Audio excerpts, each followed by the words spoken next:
After looking at the basic algorithms and techniques like the greedy techniques, today we come to an advanced technique called dynamic programming.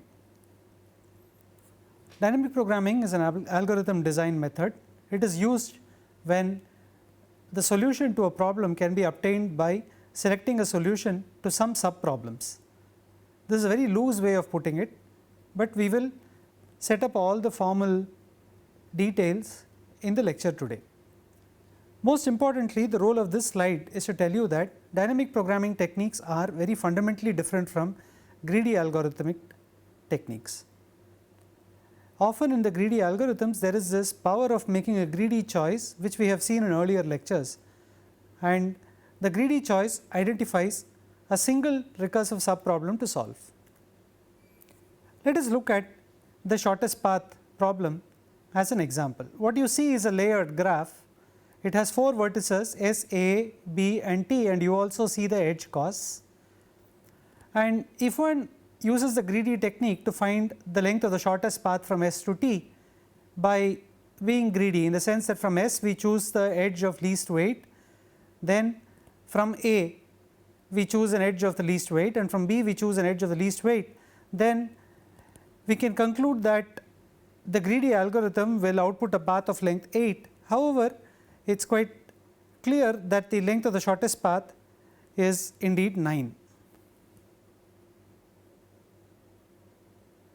In this example, the algorithm does output the shortest path, but let us look at the shortest path in a slightly more complicated looking graph. If we are greedy, then the greedy algorithm will choose the path which goes from S to the vertex A, because the edge weight 1 is the shortest among all the edges that go out of S, and from A it chooses the cheapest edge weight, which is 4, and takes it to the vertex D, and D which chooses the shortest edge whose cost is 18, and we conclude that the greedy algorithm outputs a path whose length is of 23 units, as opposed to the shortest path which is from S to C, C to F and F to T, and the cost of this path is indeed 9. Therefore, it is clear that to solve the shortest path problem, a greedy strategy does not work. Let us just look at the dynamic programming approach, and let us also make some observations about the shortest path. The length of the shortest path from S to T is obtained by calculating the shortest paths via the vertices A, B and C respectively, and then picking the shortest path among the 3 in this example. It is quite clear S has 3 neighbors only, which are called A, B and C respectively. Now, if we know the shortest path from A to T and the shortest path from B to T and the shortest path from C to T respectively, then adding up the appropriate edge costs from S and then choosing the minimum will very clearly give the shortest path from S to T. Therefore, what we have now observed is that to solve the shortest path problem, we need to solve recursive versions of the shortest path problem from neighboring vertices. Let us just run the example on, let us just look at the formulation of the distance from S to T, or in other words the shortest path from S to T. Clearly, as we just discussed, distance from S to T is minimum over 1 plus the distance from A to T. The 1 comes because of the edge weight from S to A is 1, 2 plus distance from B to T because the edge weight from S to B is of cost 2, and 5 plus the distance from C to T, the edge weight from S to C being 5. Indeed, if we know the shortest paths from A to T, B to T and C to T respectively, this minimum gives us the shortest path from S to T. Now, the distance from A to T, the relevant part of the graph is shown here. The distance from A to T, as you can see, is the minimum of 4 times the distance, 4 plus the distance from D to T, plus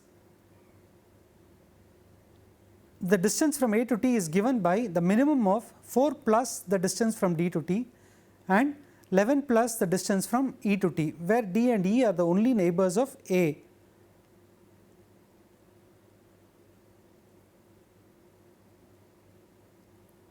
we can similarly now formulate the distance from B to T, the distance from C to T and distance from S to T can then be used to calculate. So, the distance from B to T is again 9 plus the distance from D to T. The distance from B to T is given by the minimum of the three distances via D, via E and via F respectively. Similarly, the distance from C to T, there is just a single path that goes through F, and this is given as 2 plus the distance from F to T. One can now observe that the distance from S to T will indeed choose the path that goes via C, which is of cost 9, because that is where the minimum is attained. What we have done in the slide so far is to observe that a recursive formulation of the distance function in terms of distances from other vertices to the destination is helpful in computing the shortest path. It is also possible to observe that one can calculate the distances from the recursive formulations which we have just observed. One can observe that the distance from S to D, an intermediate vertex, not necessarily T, is the minimum of the distance from S to A plus the distance from A to T, and similarly the distance from S to B plus the distance from B to D. In other words, we are taking the minimum of the distances via intermediate points A and B respectively. Similarly, the distance from S to E and distance from S to F are also presented.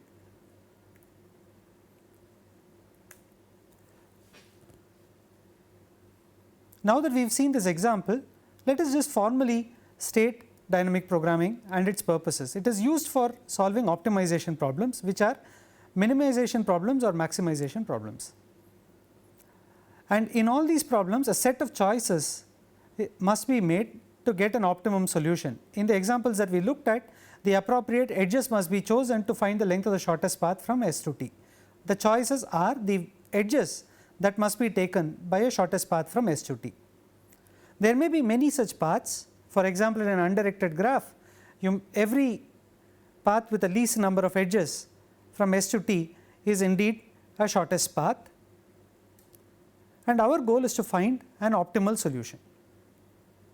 In other words, to find the optimal set of choices. When we design a dynamic programming algorithm, the approach that we take is to first understand the structure of the optimal solution and characterize this optimal solution. By characterization, we mean that we identify certain very important properties of solutions which necessitate them to be optimal solutions. That is what we mean by a characterization. After characterizing the structure of an optimal solution, we then recursively go ahead and write a recursive expression for the optimal solution, and then compute the value of the optimum solution in a bottom up fashion.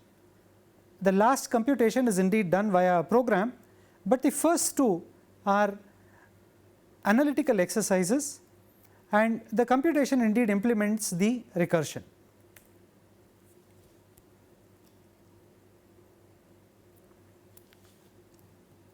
As an example, we study the assembly line scheduling exercise, which is an introductory exercise in dynamic programming in the standard textbook by Corman, Lyserson and Rivest, and the pictures that you see are taken from the textbook.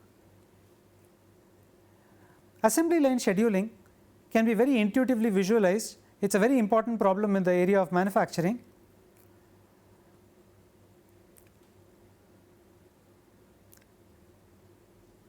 The framework is that of an automobile factory. The framework is of an automobile factory which has two assembly lines. Each line has n stations, n processing stations. On the first line, the processing stations are called S11 to S1n, and in the second line, the processing stations are called S21 to S2n respectively.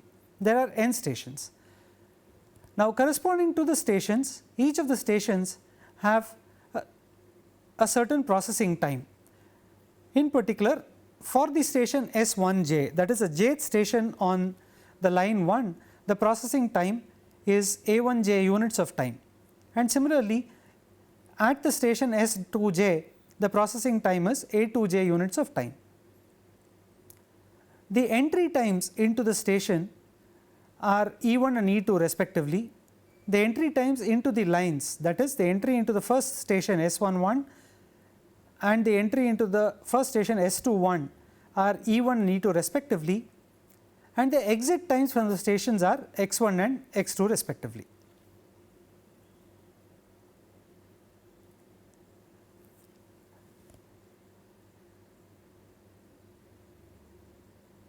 One can assume that in this automobile factory, a car chassis enters one of these two assembly lines and then goes through from one station to another and exits with a completed vehicle.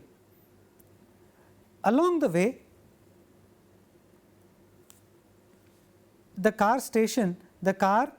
along the way, a car can stay on the same line by going to the next station in the line, and it does not pay any cost in terms of time duration, or it could transfer to the other line with a cost which is Tij units of time.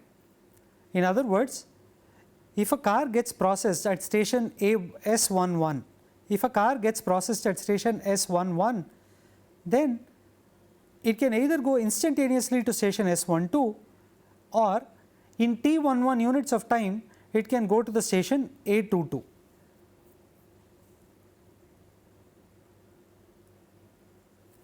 So, what is the problem in this whole exercise? The problem in this whole exercise is that a chassis must be routed through this network. It must visit every station. It does not matter in which line it gets processed, but it must get processed at every station and exit in a minimum amount of time. This is for a single chassis. Now, one of the ways of solving the problem is to actually try all the possible ways by which a chassis could go through the assembly lines, and it is very clear that there are 2 power n of them, and computationally spending 2 power n units of time to actually find out which is the most optimal sequence is not an efficient approach.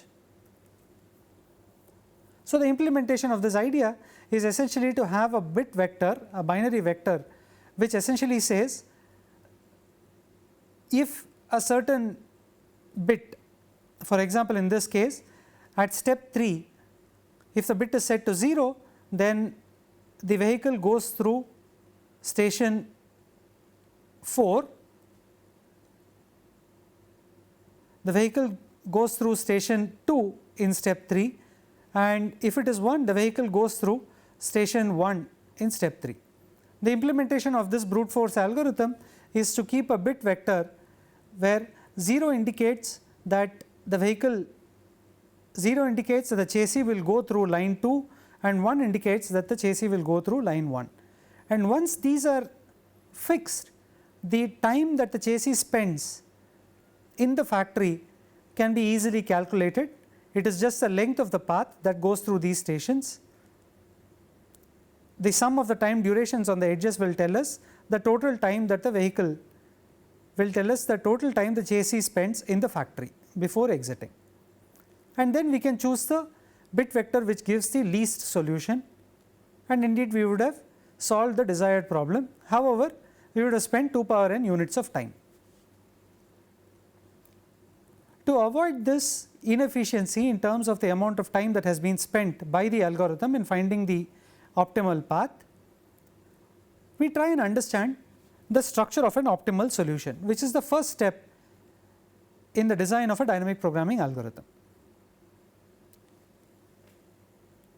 in this graphic we indeed have highlighted the optimum path in dark color. We will see how the algorithm will indeed find this particular path. To understand the optimal solution, we invent a parameter of interest. Let us look at the station j on the first line, and let us ask, if a shortest path goes through S1j, then do we have some information as to shortest paths to other stations that preceded it, that are computed in that shortest path. To understand the structure of the optimal solution, we ask the following question: if there are if we look at the set of all possible ways from the start to exit via S1j, there are two possibilities for a path that goes via S1j. The previous vertex before the station S1j could have been the station S1j minus 1 and a direct transfer to S1j, or the previous station could have been S2j minus 1, that is the station on the second line, and they transfer over to S1j.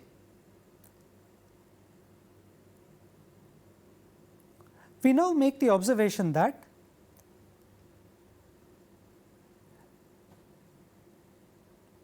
the fastest way through S1j is through S1j minus 1. In other words, if we consider all the paths that go from the start to exit which go through S1j, and among these, if we consider the path which is the fastest, and let us say that such a shortest path or such a fastest path indeed goes through S1j minus 1, then it is also clear that such a path must have taken the fastest way from start through S1j minus 1. The reason is very straightforward. Indeed, if there is a faster way through S1j minus 1, then we could have used it and found a faster path through S1j. This is really the optimal structure, or it is the structure of an optimal solution. The structure of an optimal solution is the fastest way through S1j contains with it an optimal solution to the fastest way through S1j minus 1 or S2j minus 1, whichever is there in the fastest way through S1j.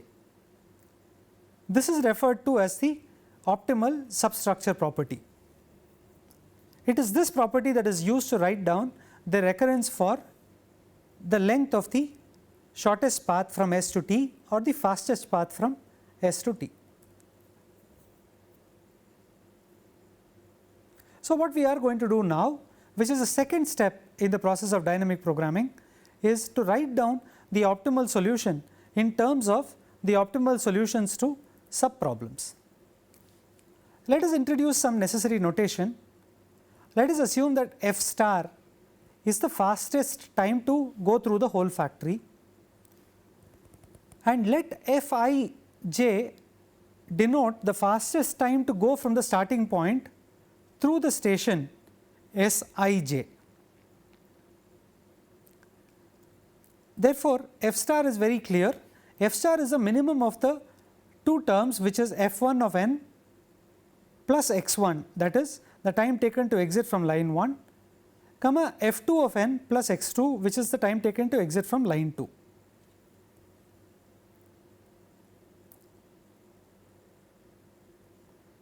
Therefore, this expression tells us that we need to compute f1 of n and f2 of n recursively.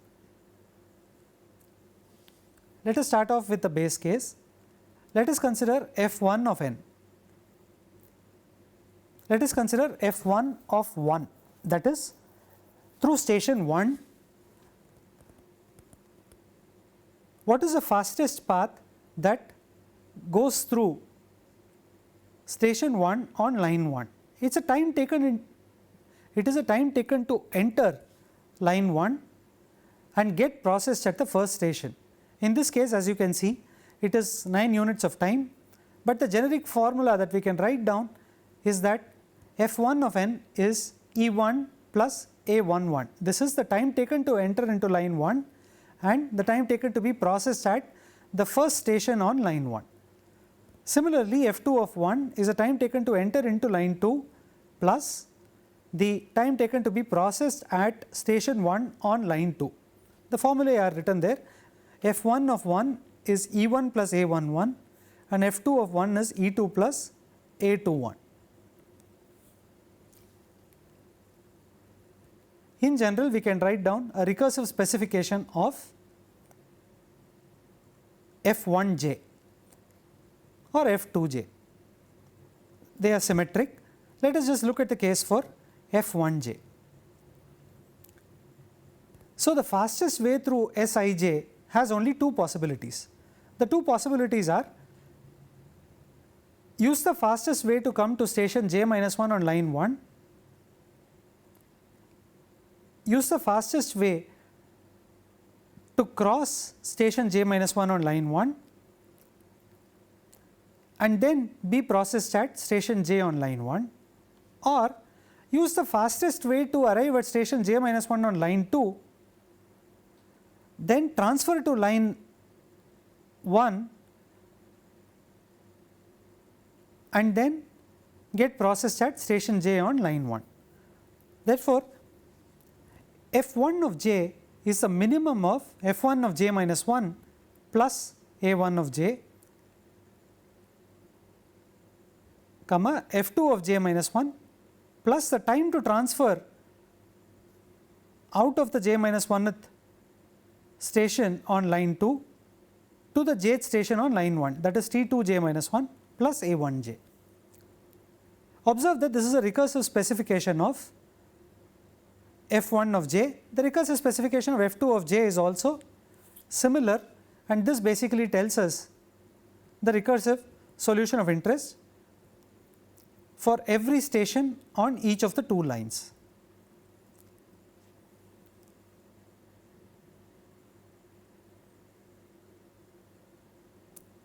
Having formulated this recursive specification of the time taken to cross station j on line 1 and the time taken to cross station j on line 2, and this we have done for every j between 1 and n, we now wonder what it is to calculate these values from these formulae. And this is the exercise of computing the optimum solution, and one of the ways of solving the optimum solution is to solve this in a top down fashion. And clearly, if one tries to compute f1 of n and f2 of n in a top down fashion, at every step we are taking the minimum of two quantities, and it is clear that the running time of this algorithm, which is to evaluate this recurrence in the top down fashion, will take an exponential time. In other words, it will take 2 power n units of time, which does not seem to be a significant improvement, which is not an improvement at all over the simple algorithm that we started out with, the brute force algorithm. On the other hand, if one uses the bottom up approach, one can indeed observe that the values of interest f1 of n and f2 of n can be very easily calculated. The main observation that we make is that for j greater than or equal to 2, the value of fi of j depends only on f1 of j minus 1 and f2 of j minus 1. In other words, the fastest way of crossing station j on either line depends only on the fastest way of crossing station j minus 1 on line 1 and the fastest way of crossing station j minus 1 on line 2, and we compute the values of fij as described here in increasing order of j. Let us look at the time taken to cross station 1, which we know In this example, we can see that the fastest way of crossing station 1 on line 1 is 9 units of time. On station 2, it is 12 units of, on line 2, the fastest way of crossing station 1 takes 12 units of time. After this, let us look at station 2. The fastest way of crossing station 2 on line 1 is 18 units of time, and the number in parenthesis says which station was the on which line was the previous station. In this case, the fastest way of crossing station 2 on line 1 is via station 1 on line 1 itself, which is an instantaneous transfer to station 2 and then 9 units of processing time. Also, the fastest way of crossing station 2 on line 2 is to actually go through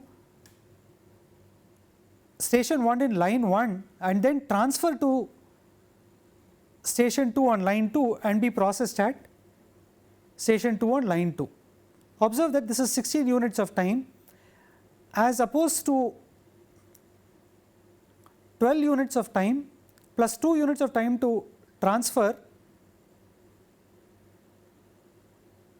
as opposed to 12 units of time at station 1 on line 2 and then instantaneously be transferred to station 2 on line 2 and then use 5 units of time, which makes it 23 units of time.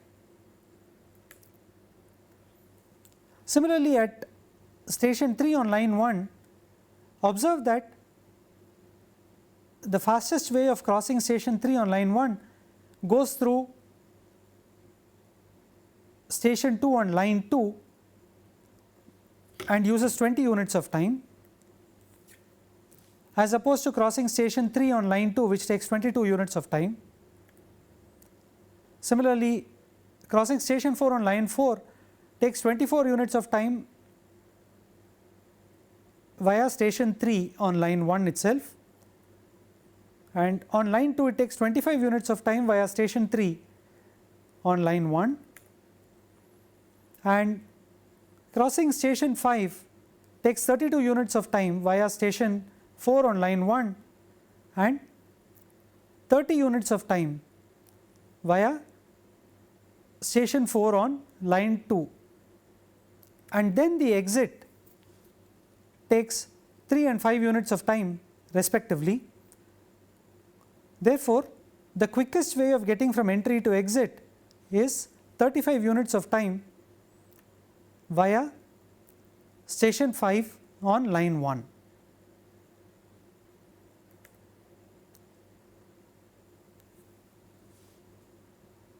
Having gone through this whole exercise of identifying the optimal substructure and recursively specifying the distance function and observing that it can be computed in a bottom up fashion,